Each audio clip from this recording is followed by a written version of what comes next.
You are almost brought up in the industry అన్నట్టు. అవును sir. So how is your bonding with stars here and ఎవరిని admire చేస్తారు, ఎవరితో close ఉంటారు మీరు? సో సార్, చిన్నప్పుడు నేను జూనియర్ ఎన్టీఆర్ గారి సినిమాలు తెగ చూసేవాడిని.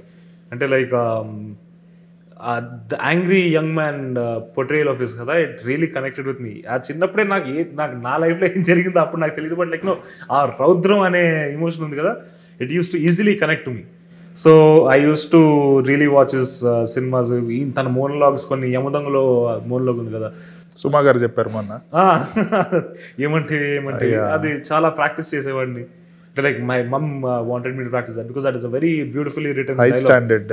Yeah, so that is to practice. But later on kada, when I started like watching more films and everything, I started enjoying people for their performances. I was like idol worship taggipoyindi. That I was more driven by that.